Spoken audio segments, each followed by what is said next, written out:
ನಾ ಆದರೆ ನನ್ನ ಸಮಾಜಕ್ಕೆ ಅಷ್ಟೇ ಅಲ್ಲ, ಯಾವ್ಯಾವ ಬಿಟ್ಟು ಹೋಗವಲ್ಲ ಮರಾಠ ಜೈನ್ ಎಲ್ಲ ಸಮಾಜಕ್ಕೆ ಕೊಡ್ತೀನಿ. ಅಲ್ಪಸಂಖ್ಯಾತರದ್ದು ಇದನ್ನೇ ಡೆಫಿನೇಷನ್ನೇ ಚೇಂಜ್ ಮಾಡ್ತೀನಿ. ಎರಡು ಎಲ್ಲ ಅಂಬಿಗ ಬತ್ತು ತಳವಾರ ನಾವೇ ಎಸ್ ಟಿ ಸಲುವಾಗಿ ಹೋರಾಟ ಮಾಡೋದು ನಾನೇ ರೀ. ಇವತ್ತು ಹಾಲು ಮತಕ್ಕೆ ಎಸ್ ಟಿ ಕೊಡೋಂದವನು ನಾನೇ, 7% ಮಾಡಂದವನು ನಾನೇ. ರೆಕಾರ್ಡ್ ಐತಿ, ಯಾರೂ ಮಾತಾಡಲ್ಲ. ಹಾಲು ಮತದ ಬಗ್ಗೆ ಯಾರು ಮಾತಾಡ್ಯಾರಿ? ನಾ MLC ಇದ್ದಾಗೂ ಮಾತಾಡೀನಿ. ಇದೇ ಸಿದ್ದರಾಮಯ್ಯವರು ಮುಖ್ಯಮಂತ್ರಿ ಇದ್ದರು, ನಮ್ಮ ಸರ್ಕಾರ ಇದ್ದಾಗೂ ಹೇಳೀನಿ. ಅಂಬಿಗ ಅವ್ರಿಗೆ ತಳವಾರ ಕಬ್ಬಲಿಗ ಈಗ ಏನು ಅವ್ರಿಗೆ ಎಸ್ ಟಿ ಕೊಡ್ಬೇಕಂತೇಳಿ ಹೋರಾಟ ಮಾಡಿದ್ವಿ. ಅದು ಎಷ್ಟು ವಿರೋಧ.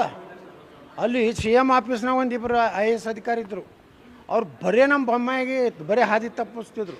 ಅವ್ನು ಜಾಡಿಸಿದೆ ನಾನು, ನಿನಗೇನು ಮಾಡೋದು ಸುಮ್ಕೊಂಡ್ರಂದೆ.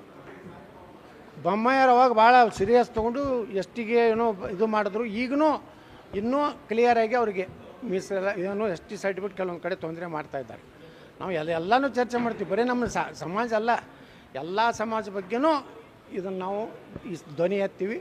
ಇನ್ನೂ ಯಾವ್ಯಾವ ಸಮಾಜಗಳಿಗೆ ಅನ್ಯಾಯ ಆಗಿದ್ದರೂ ಅದ್ರ ಬಗ್ಗೆ ನಮ್ಮ ಮಾಹಿತಿ ಕೊಟ್ಟರೆ ಅದನ್ನು ಹೋರಾಟ ಮಾಡ್ತೀವಿ. ಈಗ ರಾಜ್ಯದಲ್ಲಿ ಬಾಣಂತಿಯರ ಸಾವುಗಳಾಗ್ತಾ ಇದ್ದಾವೆ ಸಾಕಷ್ಟು.